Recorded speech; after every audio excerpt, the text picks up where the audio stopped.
I got tunnel vision. It's a bunch of ways I'm gonna get it. It's my way or the highway if you don't stay about our fucking business. These niggas don't even get it. We having our Passover no matter if they fucking with it. The graveyard ain't never full, watch me flush them out. Quitting wasn't never cool, fuck they talking about.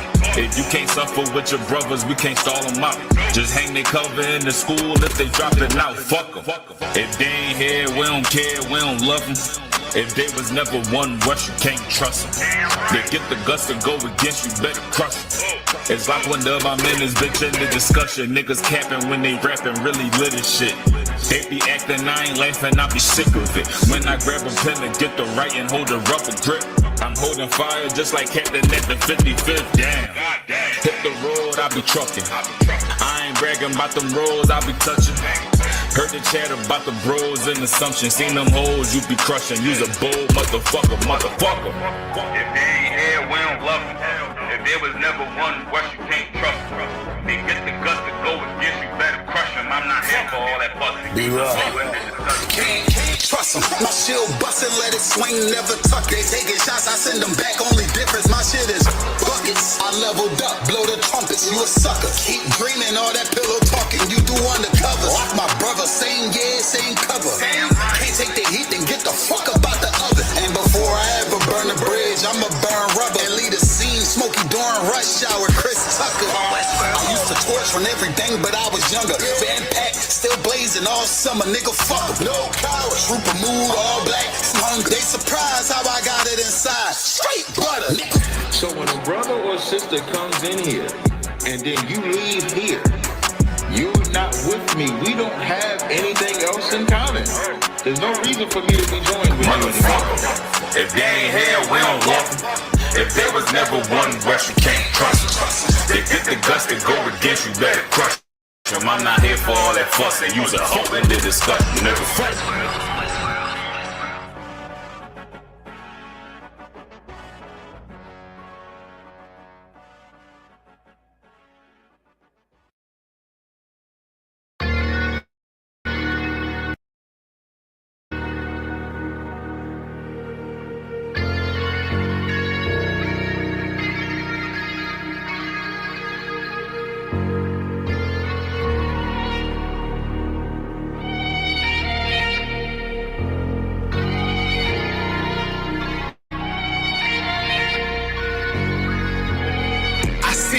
Turn to hell, I gotta stay alive. Lord have mercy on my soul, stand by my side. I killed the old man and I watched him die. Lost a couple niggas, guess he wasn't my round. They play my niggas, lay you down, they all down to ride. Keep my gun in my arm, I gotta stay alive. I gotta stay alive. Keep my gun in my arm, I gotta stay alive. How you gon' tell me we don't live in hell? My brother doing 55 in that cell. Nigga claiming he your round, he'll spin shell. Same nigga you put on to hit the stand and tell. How the fuck you turn your back on a nigga that love you? Treat your kids like my kids, treat you like a brother. I told my dog, let's leave the streets to serve the most high. He said, fuck that shit, he trying to sell another pie. His daddy killed him, put him in the trunk, set him on fire. His wife was pregnant, he ain't never get to see his child. Had me thinking to myself, what happened if I die? Look my babies in the eyes, I gotta stay alive. I put my ego on the shelf and my pride to the side. I'm with some niggas who gon' step and got God on their side. Got in the ISUPK, they keep asking me why. As I do the work of the Lord, I gotta stay alive. Face the east, pray alive. I seen heaven turn to hell, I gotta stay alive. Lord have mercy on my soul, stand by my side. I killed the old man and I watched him die.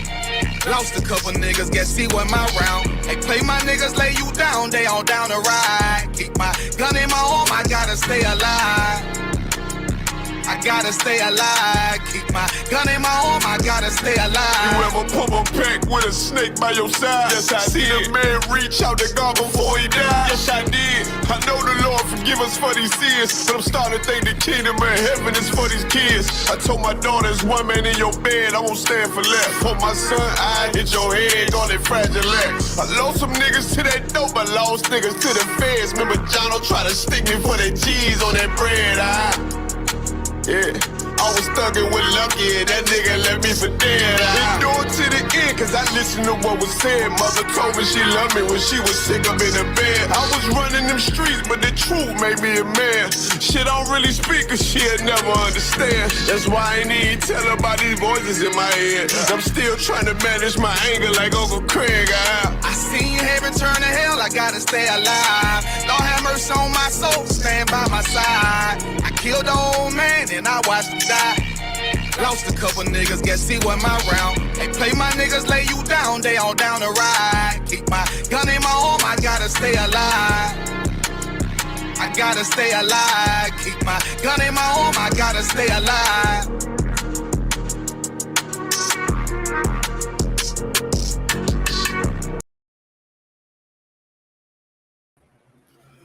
All right, go ahead and clap it up.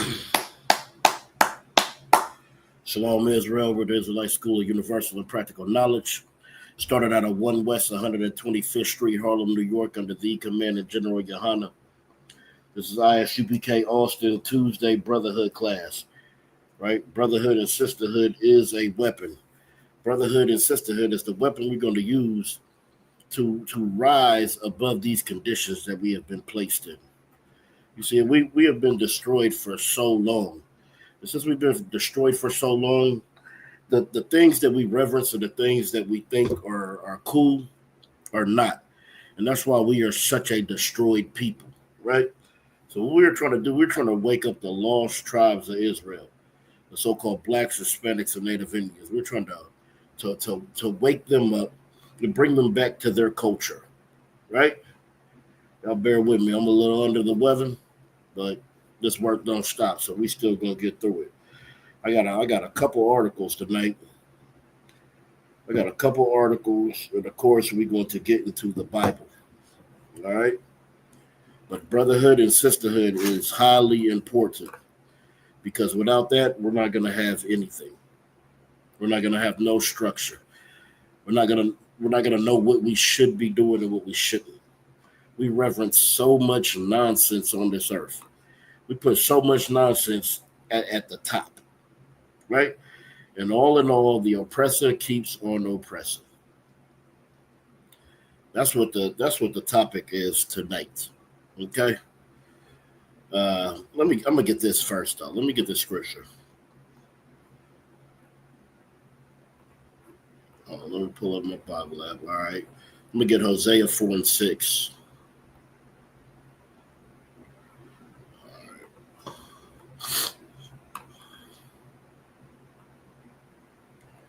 Let me get this.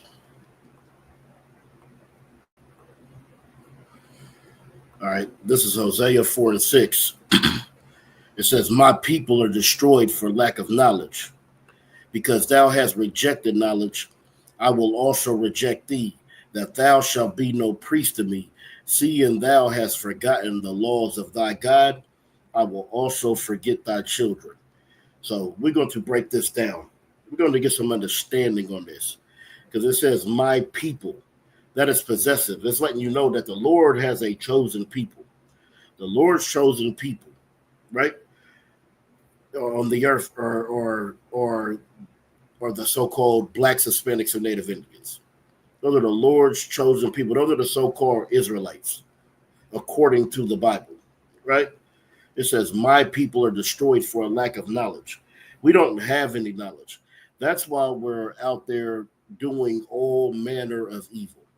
That's why we're out there, giving ourselves over to evil every day because we don't have no knowledge. We don't have no understanding. The things that we think are cool, the things that we think are acceptable are not acceptable according to the Bible.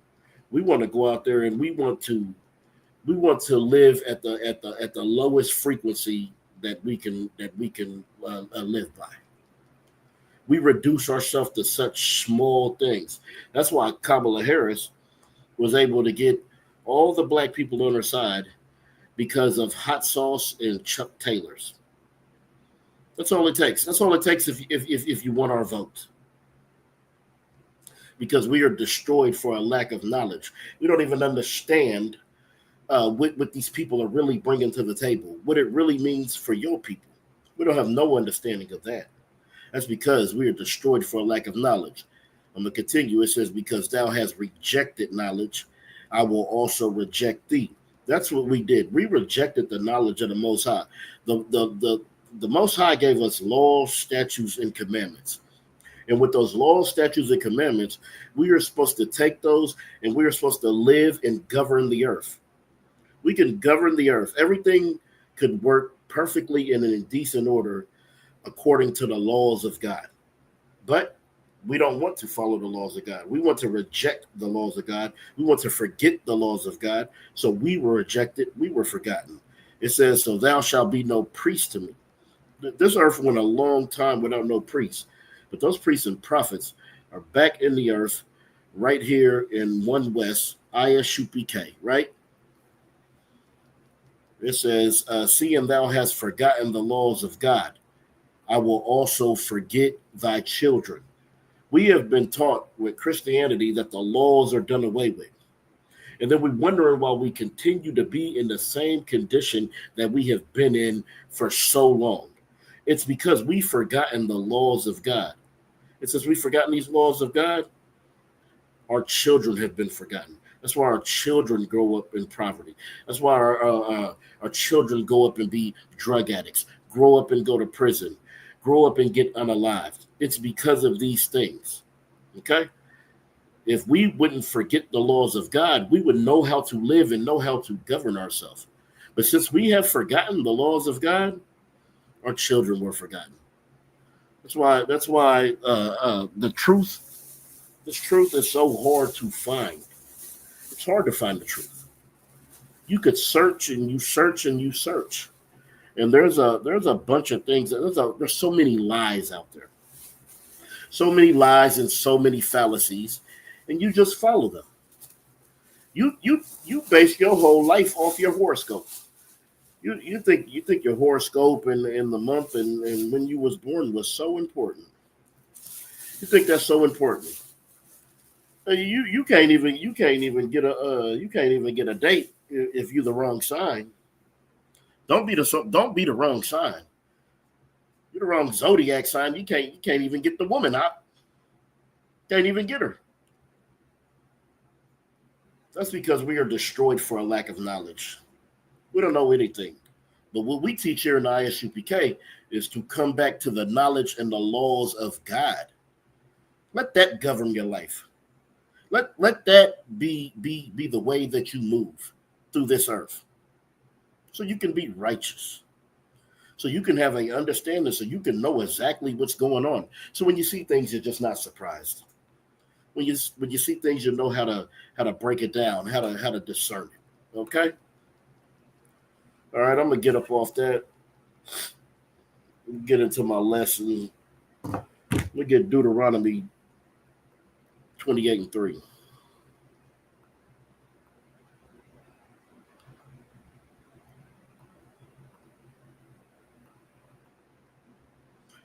Salakia 33. All right, let me check my live stream over here. All right. This is Deuteronomy chapter 28, verse 33. The fruit of thy land and all thy labors shall a nation which thou knowest not eat up, and thou shalt only be oppressed and crushed away. That has been the story of us in America. That fruit of our land, all our labors, all our blood, sweat, and tears, all the times that my grandma had to go in there and scrub floors and cook food, all the stuff, everything that they had to go out in those fields and pick, all their labors, it was just eaten up, and they were only oppressed and crushed. You fast forward that to today, still just only oppressed and crushed, because for all thy labors, your company can make millions and millions and millions every month, and all you're going to get is crumbs. All you're getting is crumbs because all your labor, all your blood, your sweat, your tears, your sacrifice.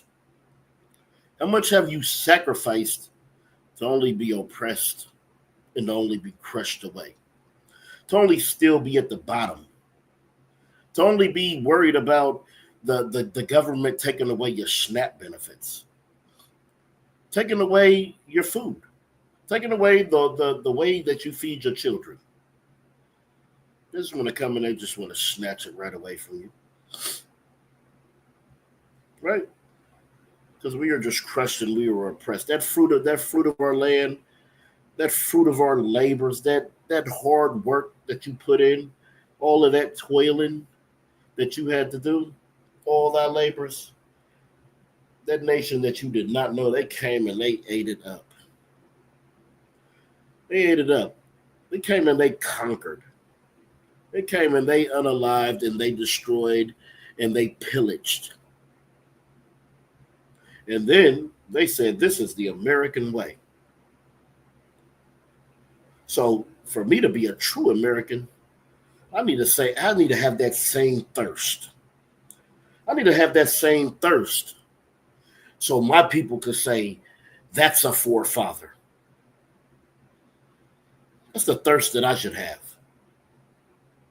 Because if not, I'll just be oppressed and crushed away if I don't take on the same mindset. That's what we have to do. We have to take on the mindset. They're so proud of their forefathers, right? They hang everything on 12 men.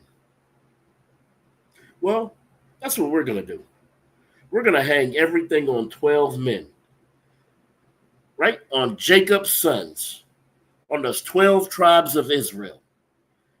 That's our lineage. That's who we come from, so-called blacks, Hispanics, and Native Indians. But we get called these proverbs or these bywords. I'm going to drop down to 43.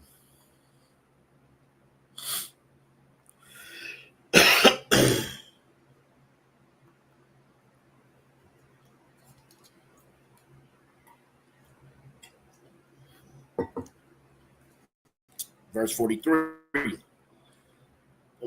This is Deuteronomy chapter 28, verse 43. The stranger that is within shall get up above thee very high, and thou shalt come down very low. Verse 44. He shall lend to thee, and thou shalt not lend to him. He shall be the head, and thou shalt be the tail. Blacks, Hispanics, and Native Indians, that's what we are today. We are the tail because we chose not to follow God. We did not want to follow the Most High. We wanted to do our own thing. And since we wanted to do our own thing, it says at the beginning of the beginning of this chapter, if we would hearken and listen closely to the voice of the Lord thy God and do all his laws, statutes, and commandments, we would be placed high above all people. And it says, if we don't, then these curses are going to fall. These are the curses that fall. That's why you don't lend anything. What are you lending? You are getting all the loans. You are getting the car loan. You are getting the house loan. You are getting the student loan. You're getting all these loans. You're being lended to. You have all kind of deeds and all kind of ties, all kind of documents that you're trying to get ownership from somebody else. That's because you are the tail and not the head. The decisions do not go through you.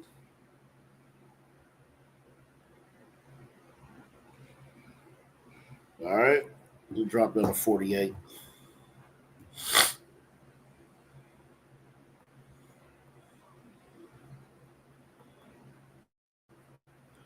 Verse 48. Therefore thou shalt serve thy enemies, which the Lord shall send against thee. You see, it's not telling you that you're going to serve your friends. It's not telling you that you're going to serve your brother. It says, therefore thou shalt serve thy enemies. And listen closely to this, because this is going to tell you who your enemy is. It says, "Therefore thou shalt serve thy enemy, which the Lord shall send against thee, in hunger, in thirst, and in nakedness, and in want of all things. And ye shall put a yoke of iron upon thy neck until he has destroyed thee." You see, that happened to us in slavery. We had that iron yoke around our neck, and we served in hunger, we served in nakedness, right? We served in thirst and in want of all things. Well, that iron yoke today is a spiritual yoke because you still serving your enemies, right? Because who do you go to for your food? Who do you go to for your water? Who do you go to for your clothes? You go to another nation for everything because we don't understand that we need to produce and come together, right? Let me continue.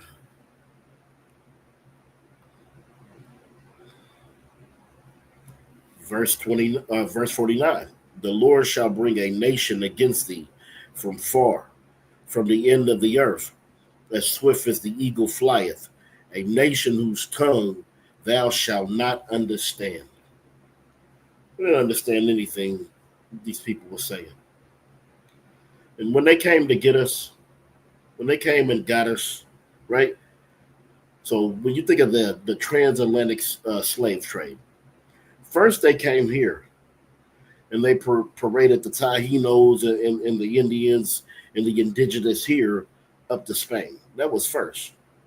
Then they came and got Israelites off the coast of Africa. And how we know there was Israelites? Because in 70 AD, 1,000,000 Israelites fled into Africa to escape Roman persecution. Okay? So the people that was sold over here, it wasn't Africans selling Africans. That's just not true. Right? Africans sold Israelites over here. And these people, they came from far. This is a nation who came from far, as swift as the eagle flieth. That eagle, they represent that eagle. All those nations, all the nations of Esau, they reverence that eagle. And they still do it today. Right? Verse 50, a nation of fierce countenance, which shall not regard the person of old, nor show favor to the young. That's still to today. How do we know that? Because of Trayvon Martin. They didn't show no favor to that young.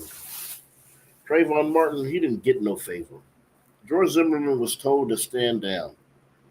He unalived Trayvon Martin and he still got off. Because they don't show no favor to the young. It says they show no favor to a person of old. In that church in Carolina, when Dylan Roof went up there and he unalived all those elderly black people, he didn't show no regard to the person of old. He didn't have any regard for them. And he did it on a specific day where there was a revolt in that church. So he did it as a payback. And his reward is on the way to jail. They stopped by Burger King for him. They stopped by Burger King for him. If you want McDonald's, you're going to have to be on the first 48. You're going to have to give them the whole story. But this nation of fierce countenance, they're not going to regard the old nor the young. They absolutely don't care. Okay? Let me get Romans.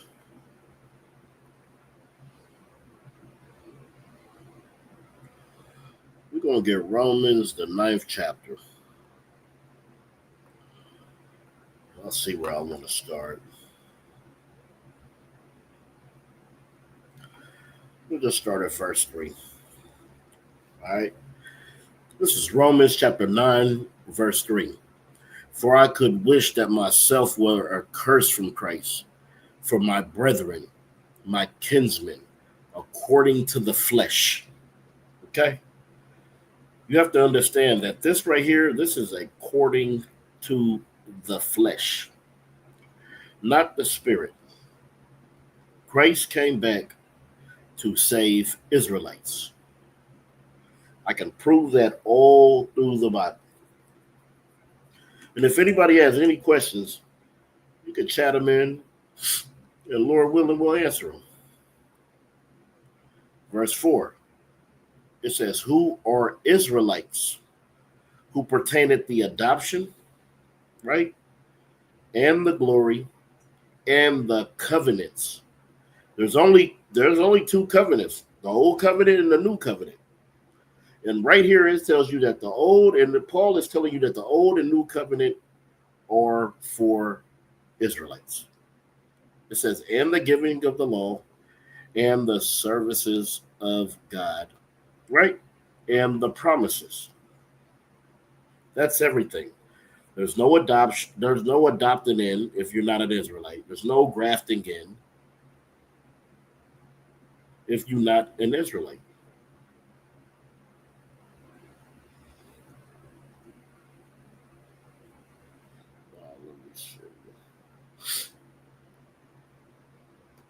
All right, let me do that. Hopefully that fixed that. All right. So we have to understand this. Okay, let me get to one of my articles first, real quick. Just gonna read these articles, and then we're gonna go ahead and get back to the scripture. Let me stop sharing that. Let me share this. No, we'll just go to this one.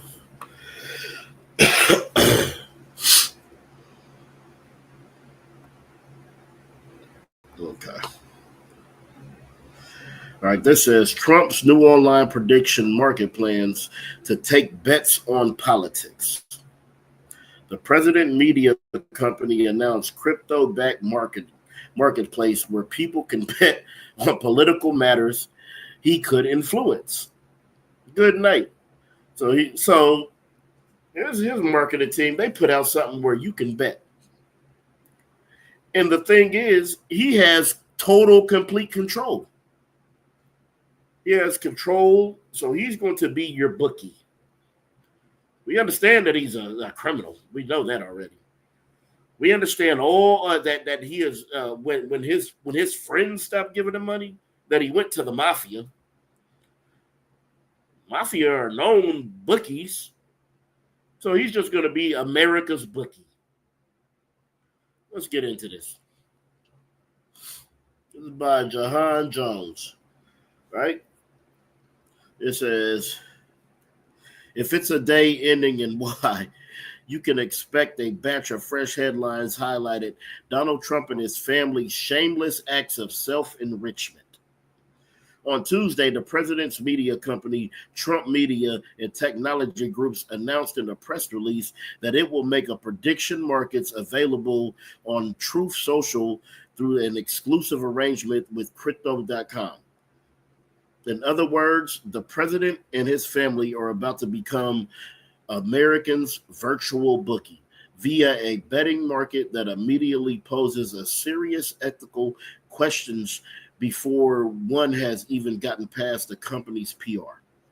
Okay, and this is a big deal because he can control it. We already know that since he's been in office this time, he has raised his family's net worth to about 800 million, right? So this is just another way, another scheme, another scam that he can use to infiltrate the American dollars. And he's going to do this by being a virtual bookie. All right. There is no question the word of the online betting has a seedy criminal side because we already know that there is a line. when you bet, there's always this line, but this line is controlled by criminal organizations. That's why they always win. That's what betting is. You go and you gamble. You go and you gamble, but it's meant for the house to win. And that's why he created this virtual, what do they call it? Let me go up here. That's why he's a virtual bookie. All right, let me continue. It says, in fact, Trump's administration highlighted just last week when the Department of Justice announced a sprawling indictment linking multiple NBA figures to an online sports betting scheme with ties to various Italian-American mafias. Trump said, I've already been in bed with them. This is an excellent idea. Why the hell did I think of it? Let me go ahead and move forward on this. So with the NBA players and Chauncey Billups, the coach, and Gilbert Arenas and Daniel Gibson, what they're all tied up into, he's about to make legal for himself, right? And he's going to be in bed with the same criminals. He's going to absolutely be in bed with the same criminals, and he's going to make it look like these black men that were gambling on the NBA are just so horrible. That's what's happening. Let me continue reading. Trump's betting market, however, won't be confined to sports. So he's gonna do sports too, because he looked at the money that they made with those sports, and he said, "Yeah, I think that's a go." But not only that, it's going to be the sports. It says the platform intends to allow people to place bets on political matters that he could directly influence as president. So now, you see, what I do know about Donald Trump is he likes to play games. Everything is a game to him. He wants to test the limits. He wants to push the envelope. He wants to see how much he can do. Right now, he's creating a scheme and a scam that is allowing him to be a virtual bookie to where you can bet on politics that he could control. So, if you make the right contribution, right? If you make enough contribution, then maybe he'll just, vote in your favor so you can win that bet. This is a problem because these political matters that are going to be up, that you're allowed to bet on, he directly influences.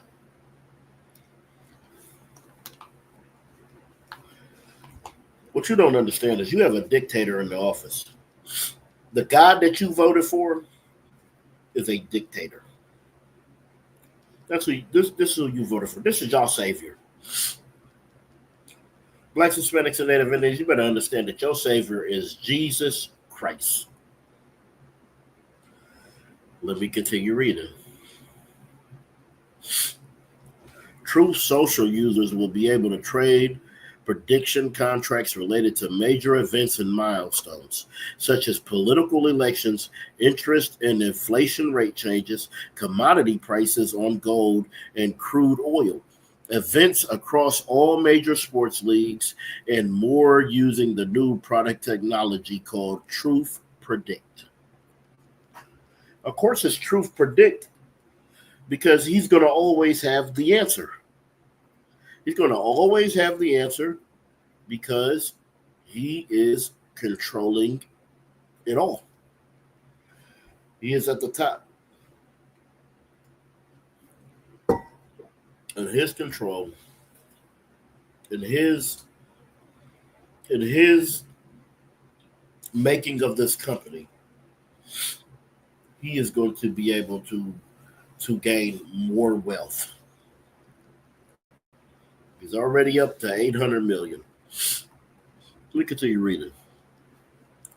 Once this market is set up, there is an entirely plausible scenario in which Trump could announce a new tariff or cut government services, while people close to him wager via the platform that he owns on whether Trump will impose those tariffs or cut those services. It's hardly a stretch to imagine the hypothetical, even though it's not hard to imagine. It's not hard to imagine at all. We can see him easily doing this because he wants to be a king. And not only does he want to be a king, he wants to be a god. So anything that's going to allow him power, he is going to play with it. He's going to partake in it. It says it's also easy to imagine the conservatives' conniption that would play out in the right-wing media outlets had former presidents Barack Obama or Joe Biden and their families launched an online casino in the middle of a government shutdown, no less, that stood to line their pockets. Because that's exactly what this is. This is a government casino. He is turning D.C. and the White House into Vegas. He is turning this into the MGM or whatever, in the Taj Mahal, and he is turning it into the biggest casino. And you know what? People are going to go and they're going to bet and they're going to play. But it said, those people that's close to him, those are the people who's going to benefit. Those are the ones. All right. That article's done. Let's go back to the Bible. Then we'll get another one. We Ecclesiasticus. We're going to go to the Apocrypha. And we're going to get Ecclesiasticus 12 and 10.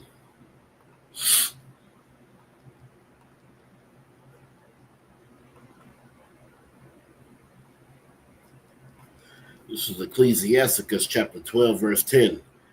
Never trust thine enemy, for like as iron rusted, so is his wickedness. See, we have been told that, God loves everybody and Christ loves everybody. But if that's the case, why would the Bible tell you to never trust thy enemy? It says, for as like as iron rusted, so is his wickedness. So when you look at iron and it gets that little dot of rust, that rust will grow until it compromises the whole metal. And when it just grows and grows, you'll just see it go and go and go until the whole metal is compromised. That is your oppressor's wickedness. Your oppressor's wickedness is the same. Right? That's why he has all these ICE agents. We had immigration police forever.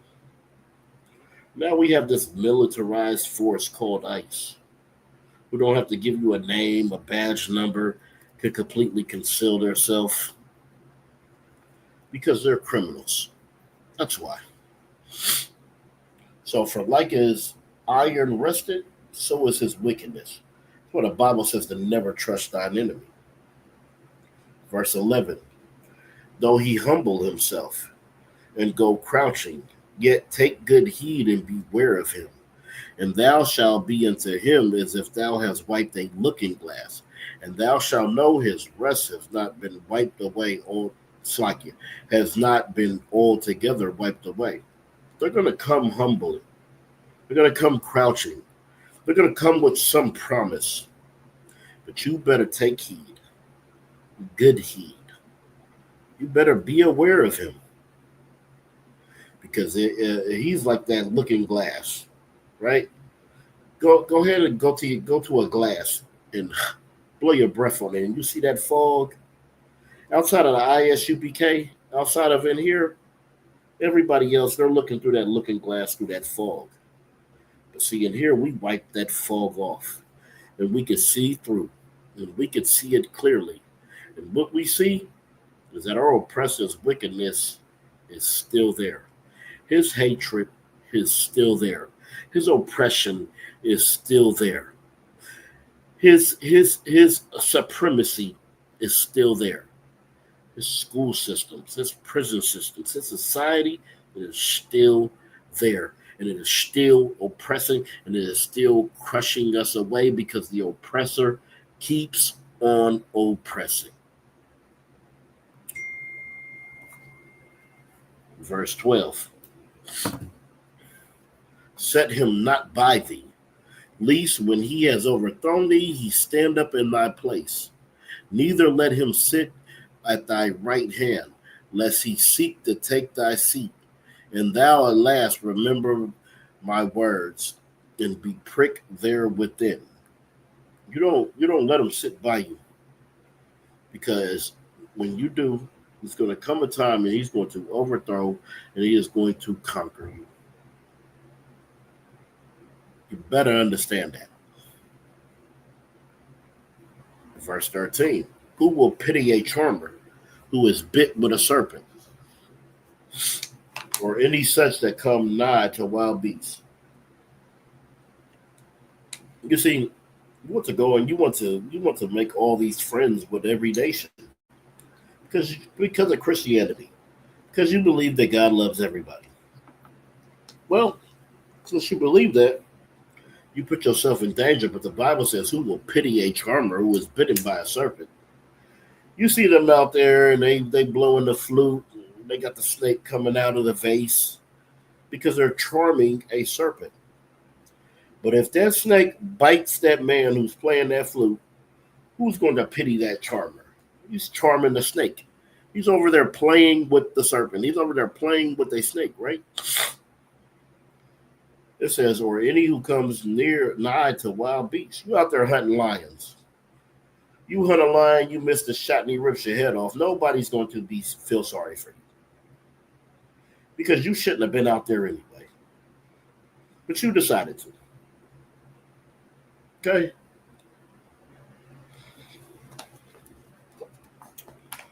Let me go to Proverbs.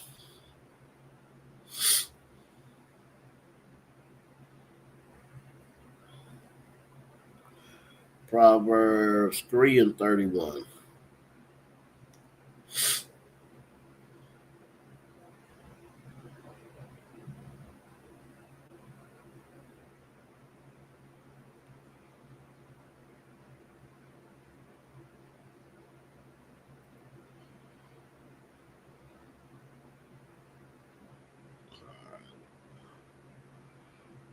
Bear with me 1 second. I'm just trying to check. So this is the first time I ever went live on here.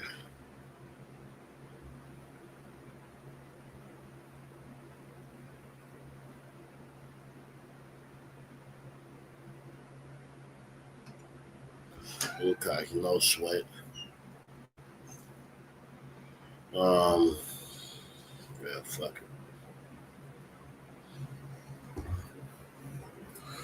Here, come around, put some more in here. All right. Let me go over here to Proverbs 3 and 31. Proverbs 3 and 31. It says, envy not thy oppressor, and choose none of his ways. All right. We should not choose none of our oppressor's ways. You choose the ways every day. You choose the ways every month. That's why you're broke.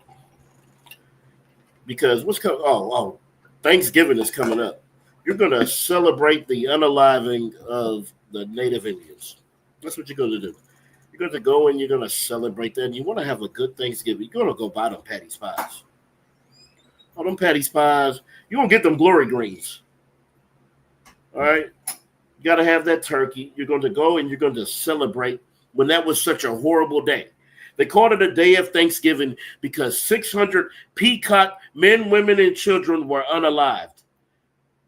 After that green corn festival, which that was the first time they sat down. They sat down once. You know how they show that picture where it's like, oh, it's the Pilgrims in the Indian.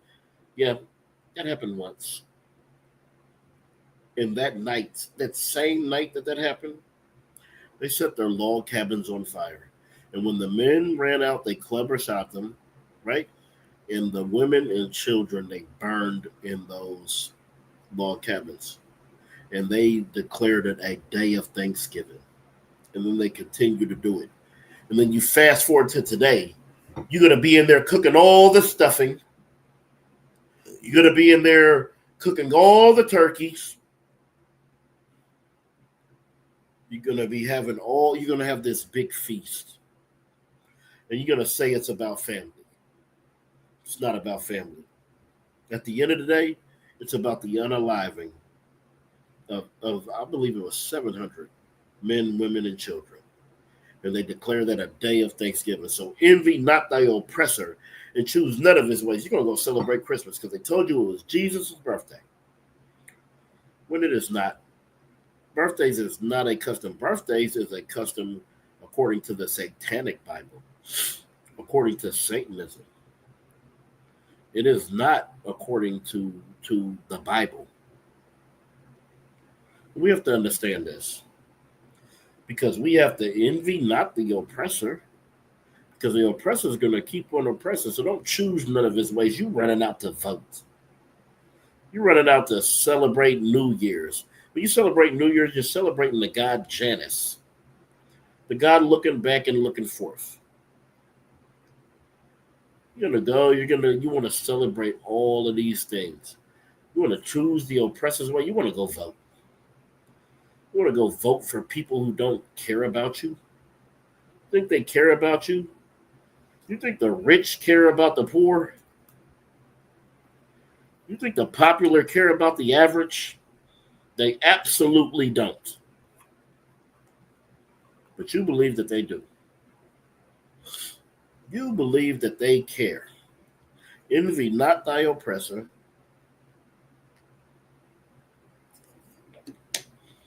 And choose none of his ways. Because if you choose in his ways, you're going against the ways of God. And we have been through this. And that's why we are in the conditions that we are in today. All right, what's next? Oh, yeah, let's go to Genesis. Yeah, let's definitely do this. And then I'll read another article. Genesis 25 and 21.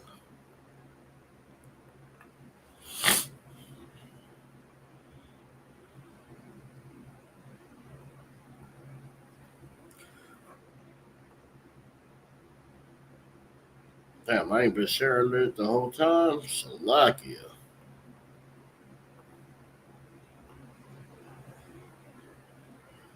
All right. This is Genesis chapter 25, verse 21. And Isaac entreated the Lord for his wife, because she was barren. And the Lord entreated of him. And Rebekah conceived. See, her womb was barren, meaning she couldn't produce a child. Right? And he wanted to have a child with his wife. So he went and he entreated the Lord. He went and he consoled and asked the Lord for this. Verse 22. And the children struggled together within her. And she said, if it be so, why am I thus? And she went to inquire the Lord. So since these children in her were fighting and going to war, she wanted to know what was going on.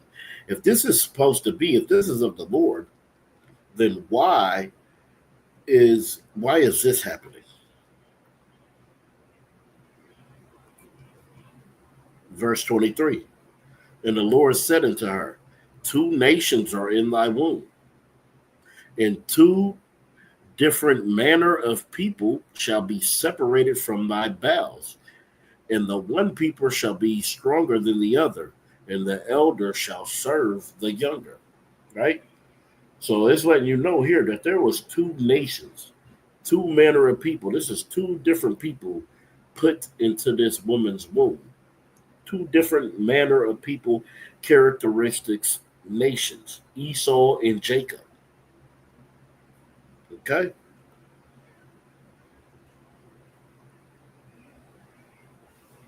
Let me jump to 25. It said, and the first came out red, all over like a hairy garment, and they called his name Esau. See, Esau was red and hairy. Esau is your oppressor, right? That's who it is, the so-called white man. That's Esau. So the first one came out red and hairy. Okay? Verse 26. And after that came his brother, and he took hold to Esau's heel, and his name was Jacob, and Isaac was 80 years old when she bare him. Verse 27. And when the boys grew, Esau was a cunning hunter, a man of the field. You see, your oppressor, he goes out there and he hunts. He will wake up at 2 a.m. to go out there and be in that tree by 3:30 a.m. So when 4 o'clock rolls around, he can put deer piss all over his body. If 4 o'clock roll around, he's gonna unalive Bambi. That's what he's gonna do. He's a cunning hunter. He hunts you. Oh, he hunts you. It says they hunt our steps in the Bible. They're a cunning hunter. They're a man of the field. They know how to get out there and they know how to unalive something. And you can see it through history. When they unalive and they pillage. That's why blacks, Hispanics, and Native Indians, you need to understand that you are such a special people. Because it says in Jacob was a plain man, dwelling in tents. We in the house. I'm not getting up early and going out there and putting deer piss on me just so I can unalive Bambi. Okay? I'm not doing it. Verse 28. And Isaac loved Esau because he did eat of the venison, but Rebekah loved Jacob. You know who else loved Jacob? God. That's why it says, for Esau have I hated, but Jacob have I loved. Let's see. Let's go here. Let me get one more before I go to our article. Exodus 33 and 16. Let's see what this says.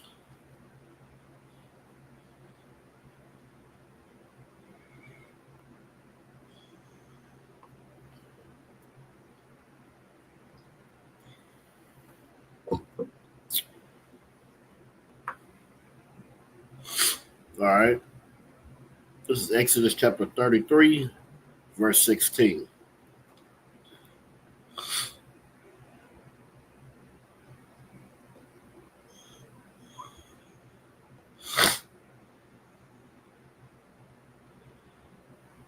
All right, Exodus chapter 33, verse 16. For wherein shall it be known here that I and thy people have found grace in thy sight?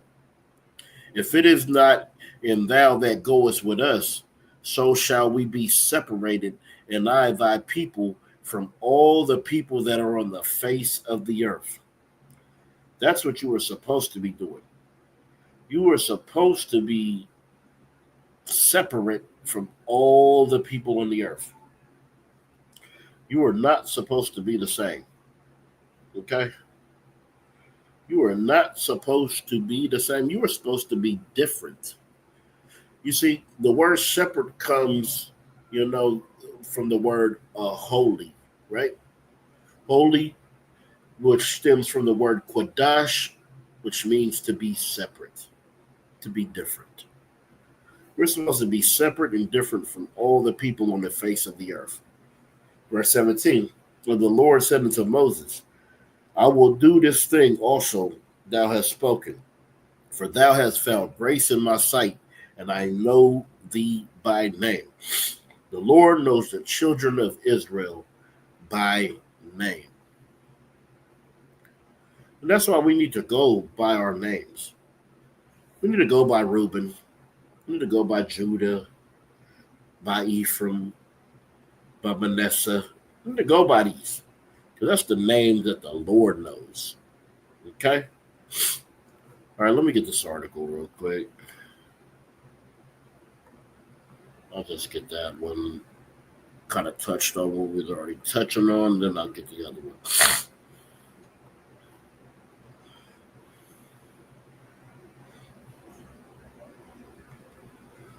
Oh, hold on. There it is. No, that's not it. Slovakia. What is this? All right. We'll just get this.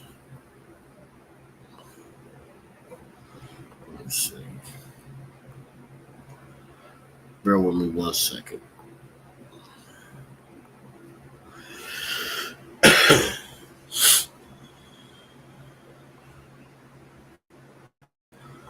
You gonna let us get it or what? Come on, man.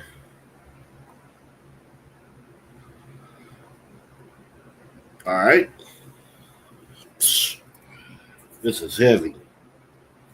This is heavy. So-called blacks, Hispanics, and Native Indians, pay attention right here. This affects you. It says Trump wants D.C. to charge 14-year-olds as adults. Here's where the district laws stand. So he wants to change it to where at 14 you could just be charged as an adult. Let's get into it, then I'll break it down. Make sure y'all like, share, follow, whatever all the other people say. Do that. All right.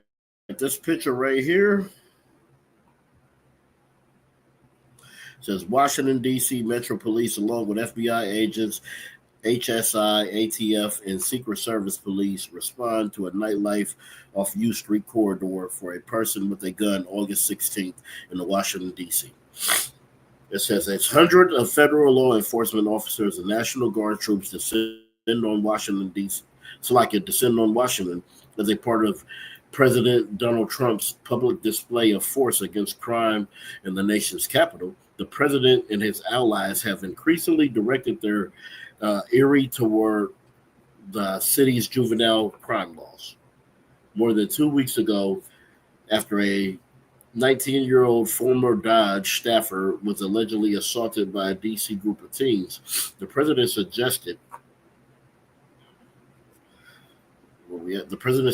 that decades of Democrat leadership in the district were to blame for the system that seems to lead to let violent juvenile offenders off the hook. So Trump believes that it's the Democrats' fault that they're let off the hook. Okay. So does he believe they was just what about before? He was the president before, right? So I don't know why he's blaming the Democrats. I don't give a damn about the Republicans and I don't give a damn about the Democrats. Right? You want me to be on the left wing or the right wing of the same plane, of the same bird. It makes no sense. I put my vote in for Jesus Christ, a black man from the tribe of Judah. Okay?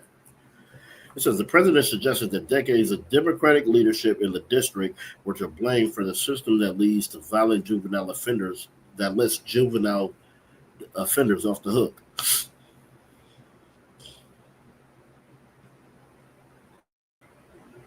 Hold on 1 second, man. Come on.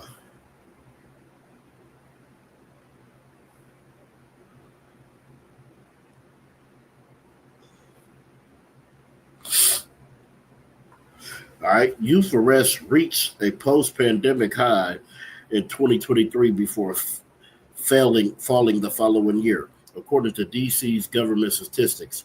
But from January 2025 until the end of June, DC met in the time period since 2019. That's because He's sending them into your neighborhoods to do, to oppress you, because the oppressor keeps on oppressing. This is local youth and gang members, some only 14, 15, and 16-year-olds, are randomly attacking, mugging, maiming, and shooting innocent citizens. At the same time, knowing that they will be almost immediately released, Trump said on the Truth Social earlier this month. The law in D.C. must be changed to persecute minors as adults and lock them up for a long time, starting at the age of 14.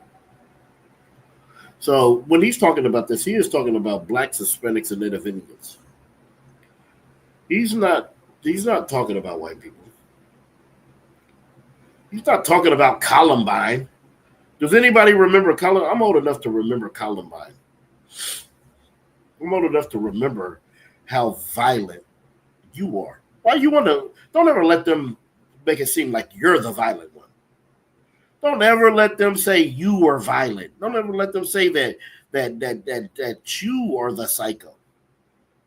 Well, they are running up in schools and they are unaliving everybody because you was bullied. You were bullied, so you went in your dad's closet and you grabbed his whole arsenal and you came to school. Remember the trench coat mafia? I'm old enough to remember the trench coat mafia. Why you want to call us gang members? If we're gang members, then what the hell are they? What are they?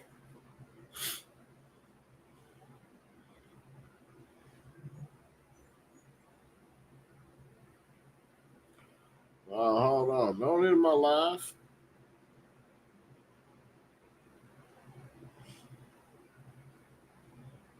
There we go. Don't end my live when this truth is coming out. You want to call us local youth, gang members, attackers? Go watch the Gangs of New York. Go understand who the real gang members are. The real gang members are Esau. The real gang members are not us. You think the Crips and Bloods are the real gang members. You think the Vokes and the Vice Lords. You think I'm foeing them. Nah. Better look at your government.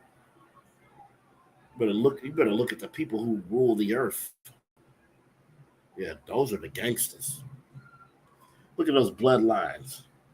Remember all them Irish gangs? You want to know how gangster your oppressor is? They fought who was going to put out the damn fire back in the day. A fire truck pulls up, another fire truck pulls up. They fight before they put your damn house out of fire. Don't ever let them make it seem like you're the criminal. You are the oppressed, and you want to know a secret? Your oppressor keeps on oppressing. Let's continue.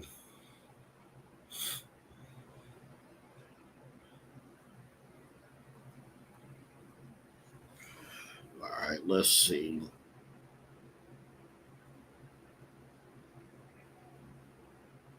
I don't know why this is doing this. All right. This says Trump and the U.S. Attorney for the District of Columbia, Janine Pereiro's criticism of D.C.'s juvenile justice system highlights the long-standing rift between U.S. Attorney Office and the D.C. Attorney General, which prosecutes juveniles' offenses in the district. The district's current laws don't allow juvenile offenders younger than 15 to be prosecuted as adults in the vast majority of the cases. But offenders under 18 can still end up in the adult justice system in one of two ways. Federal prosecutors from D.C. U.S. Attorney's Office can literally change 16 and 17-year-olds as adult, charge 16 to 17-year-olds as adults when facing four of the most serious criminal charges off the books: murder, sexual assault, armed robbery, and assault with conspiracy to commit these three offenses. Alternatively, the district Attorney General's office, which has jurisdiction over most juvenile crimes, can petition a judge to charge a juvenile offender 15 and up as adults, but must prove that the defendants lack responsible prospects of rehabilitation in the juvenile system. In statements, spokeswomen for D.C. Attorney General's office touted the office persecution rates in violent juvenile offenses, writing the office persecutes all serious violent crimes committed juveniles where they have had evidence required to do so, and we seek to hold young people accountable for the harm of others. All right. Pereiro targeting three laws. Trump Ali Pereiro, who confirmed this month the U.S. Attorney for D.C. has targeted three laws to change or overturn.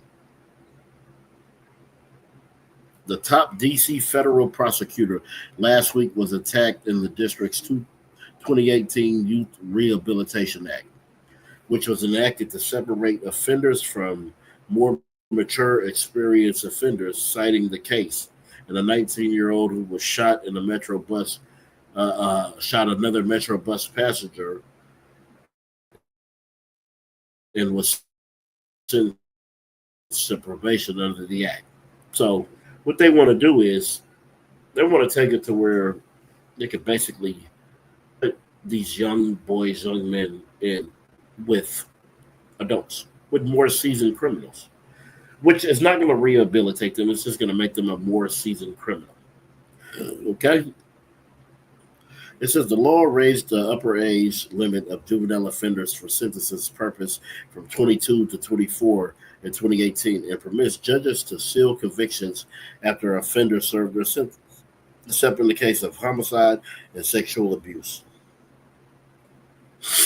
Pereiro similarly criticized the 2021 Incarceration Reduction Amendment Act, which lets all offenders convicted before the age of 25 ask for their sentence reduction after serving 15 years in prison. The law requires judges to evaluate 11 factors, ranging from defendant's own child abuse history, mental health evaluations to victim statements, and in determining whether the petitioner poses a danger to any community member and any interest adjustments warrants in sentence modification. So it's letting you know they're going to have to go through all these evaluations. Okay? And if they're under 25 after serving 15 years, then they can ask for this. Okay?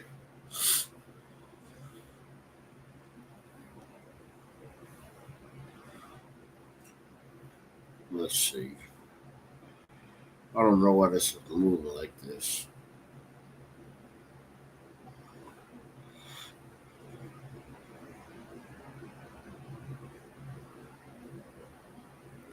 We'll start here. She also claimed that in 2022, the Second Chance Amendment Act allows for a stunning and sure of criminal convictions by allowing defendants to move from certain criminal convictions or to be sealed or expunged. Some criminal justice experts and local officials say that Trump and Pearl's vision for D.C. is out of date and harkens back to the rhetoric of the historic crime waves of the 1990s.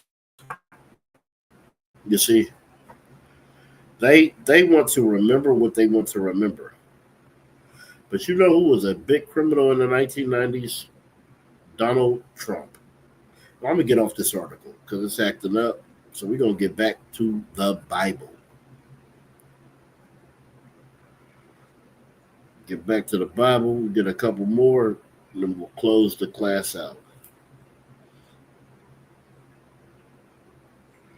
I don't know how many of y'all hanging in. I don't even know what that means. Okay.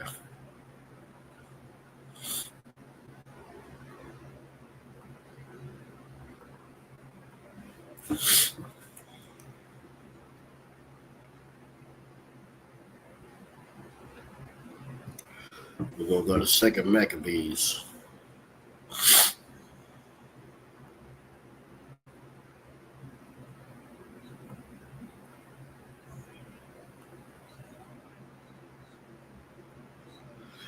Second Maccabees 4:14.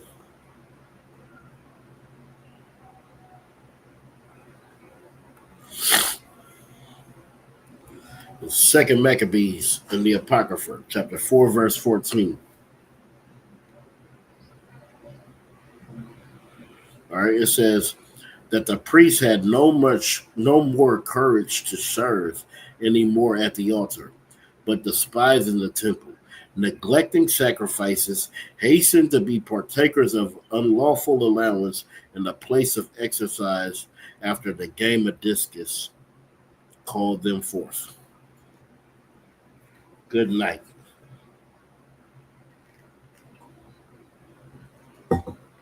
This is something we have to absolutely break down. Because right now, we don't have any more courage. We don't have any courage, right? It says that the priests had no more courage to serve. You don't have no courage because you're scared of your goddamn job.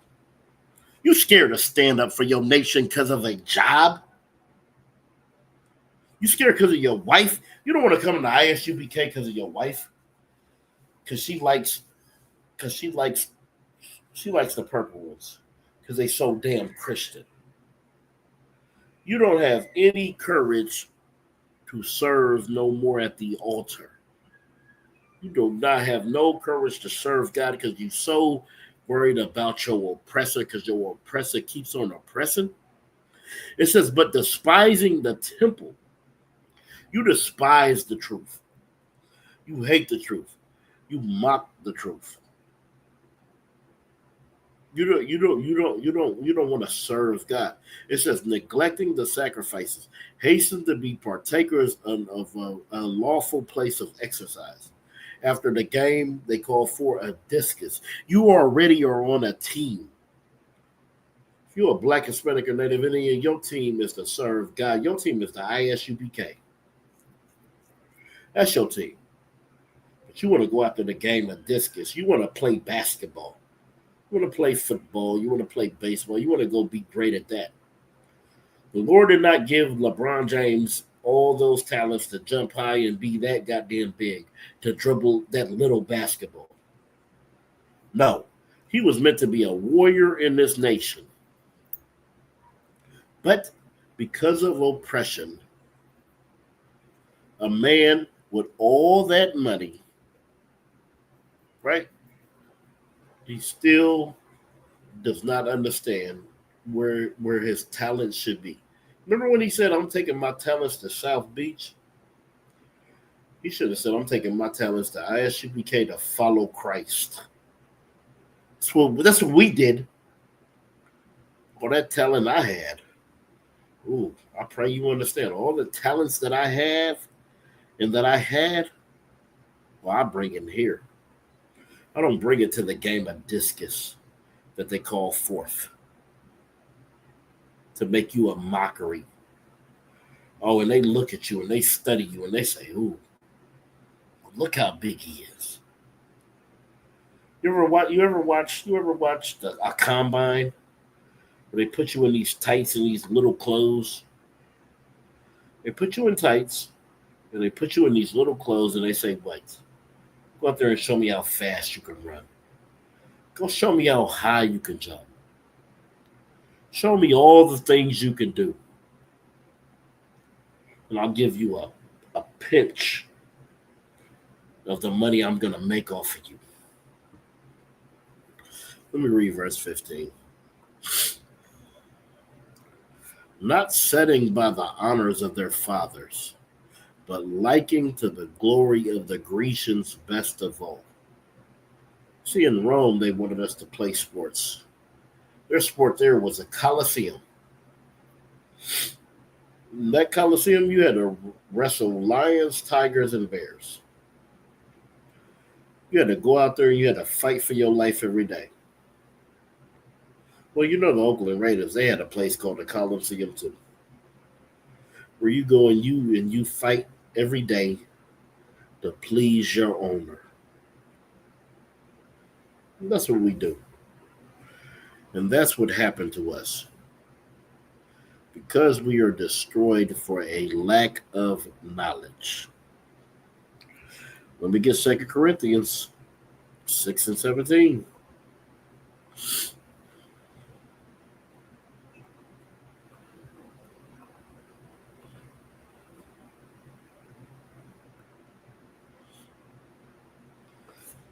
This is 2 Corinthians.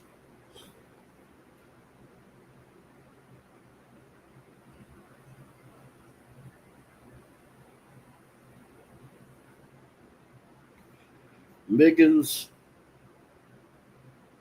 what's something that your girl do for you? I don't know what you're talking about. You could expound, and I'll touch on whatever you want. This is definitely an interactive class. That's what we do here.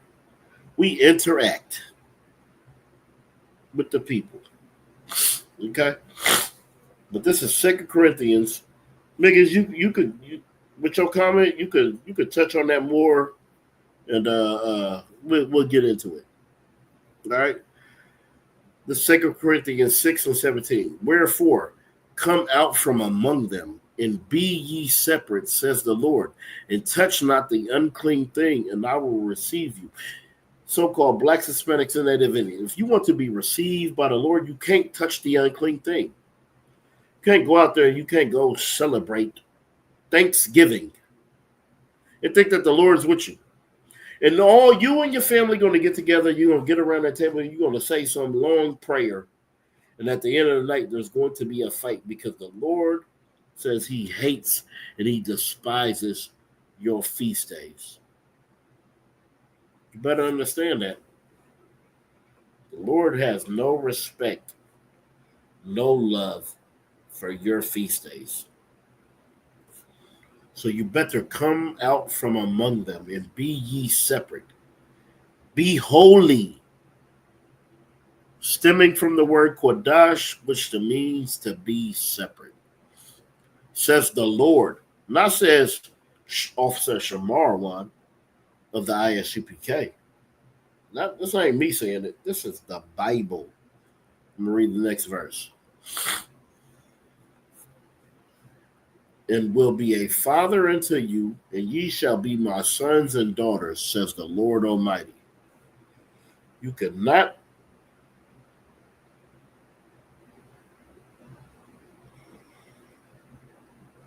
no, okay. He said, my girl has literally slept females that disrespect me. You want to have to teach her not to do that. But that's you know, that's what your woman is. If you got a woman that will love you, let's get into that. Let's get into that for Miggins. Because it seems like Miggins got him a good woman. Okay.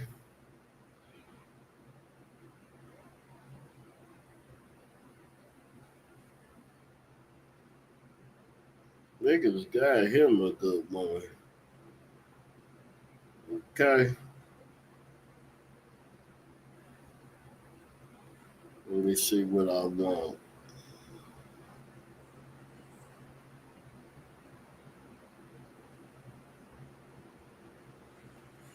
Let's go right here.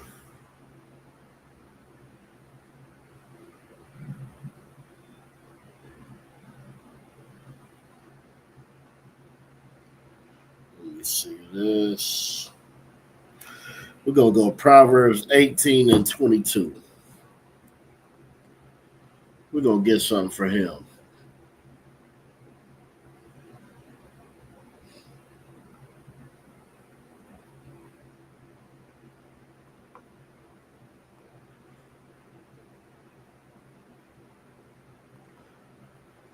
This for you, Miggins. Okay. It says, whoso findeth a wife findeth a good thing and obtaineth favor in the Lord. You see, as a woman, that's what you're supposed to be. You're supposed to be a good thing to us. it says you are supposed to be a helpmate, right? So you are supposed to ride for your man. So Miggins, she should ride for you. But Miggins, this is what you have to let her understand. Let me get First Corinthians, I believe. I think it's 11:3.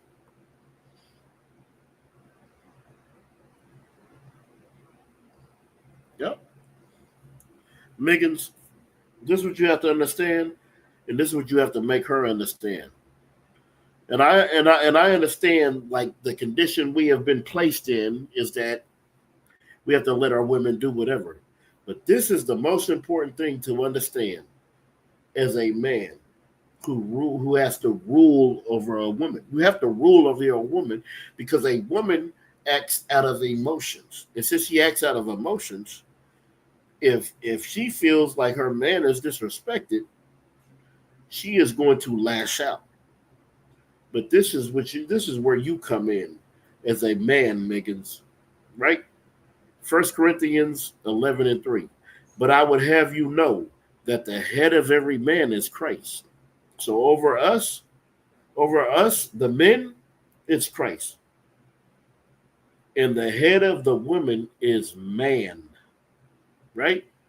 We are over our women. We are going to lead them.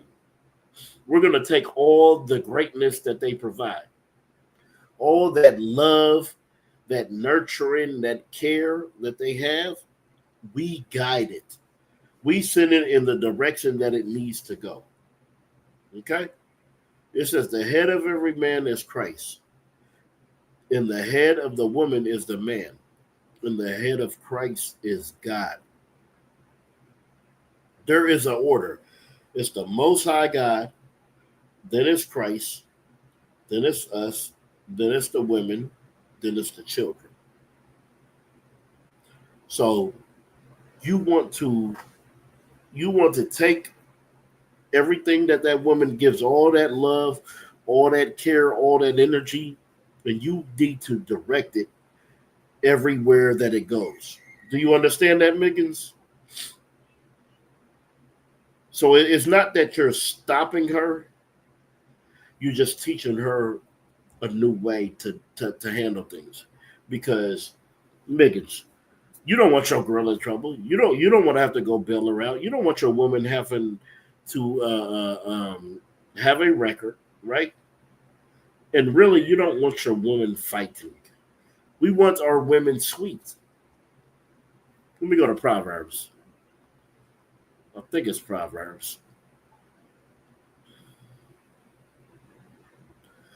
Now I'm off the lesson. I'm just going into my brain, all right? So bear with me. Is it 30 or 31? Let me get 31. Is it 30 or 30? Maybe it's 30. Here we go. No, that's not it. Hold on. Let me see. Let me see. I got you, Miggins. 1 second.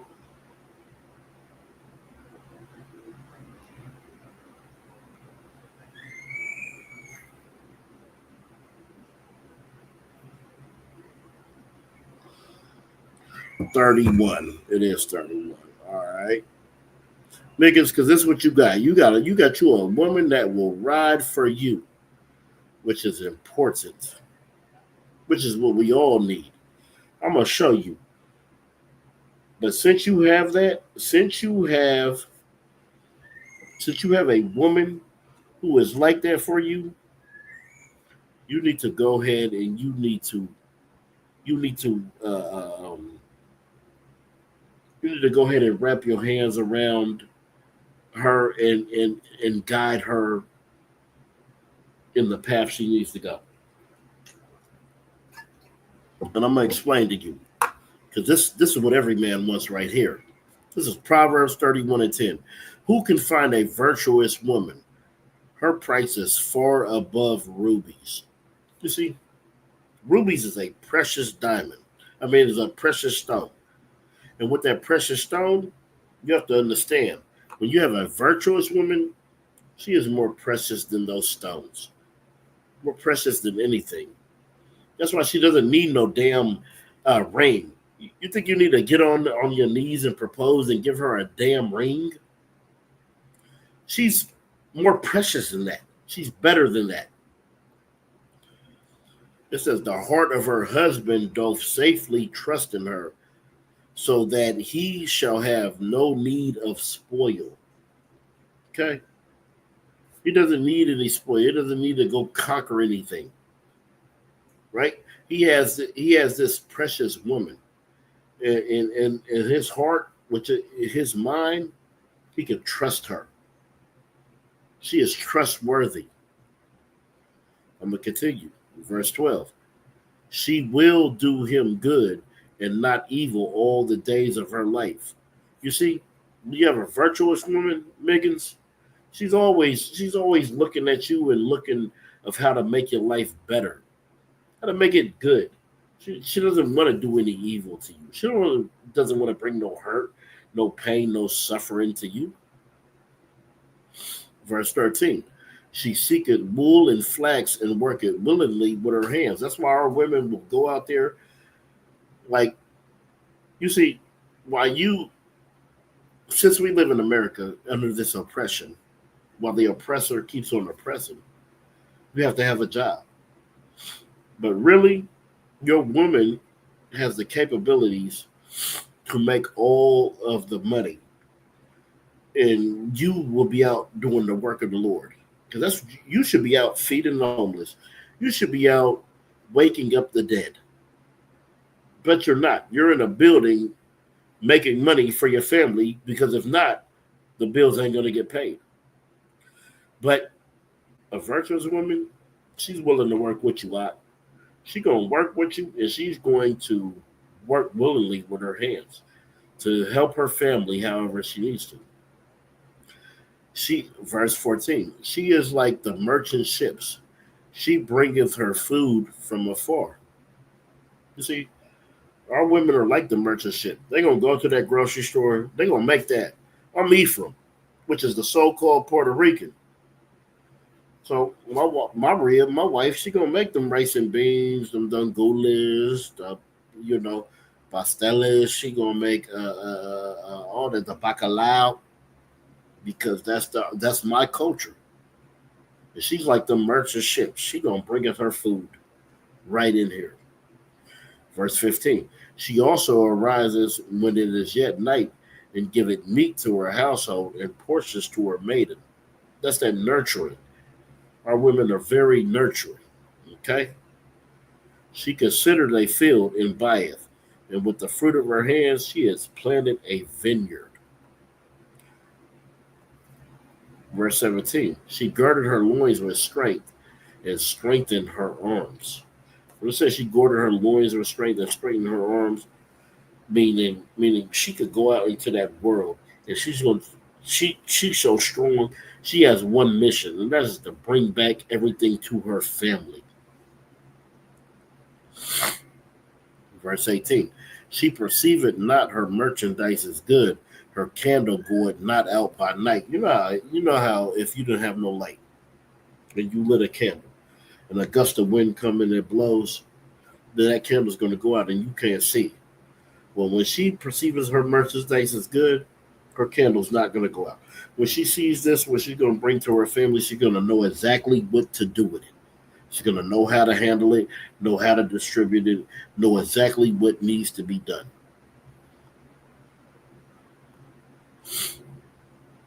Verse 19, like I said, any questions, chat them in, and we'll get to them. It says, she layeth her hand on a spindle, and her hands hold the distaff. Verse 20, she stretched out her hand to the poor, yea, she reacheth forth the hands of the needy. You see, that's what a virtuous woman does. A virtuous woman cares. They care about the people who's not eating.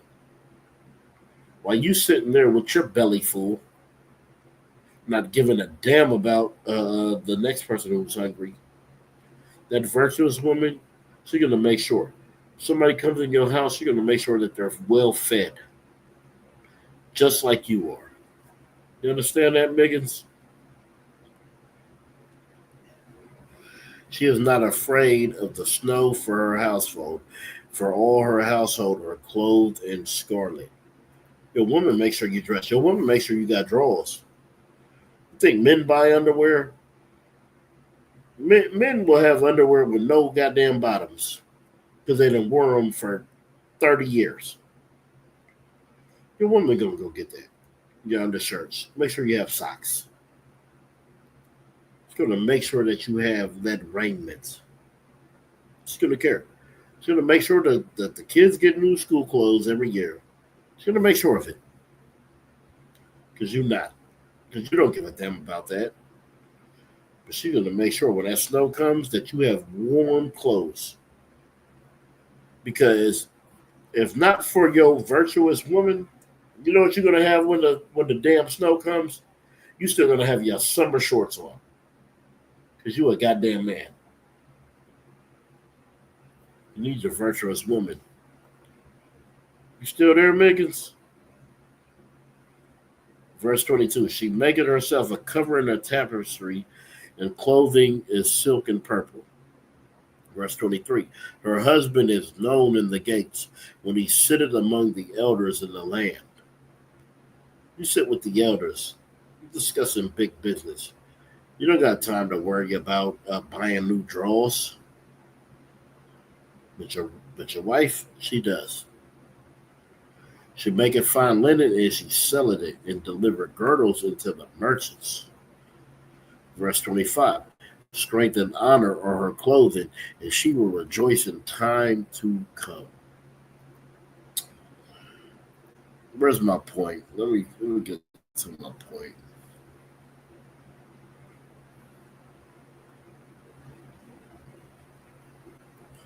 Good night.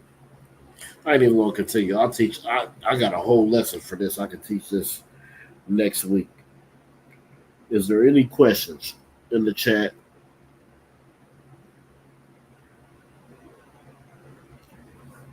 And is there any questions on TikTok?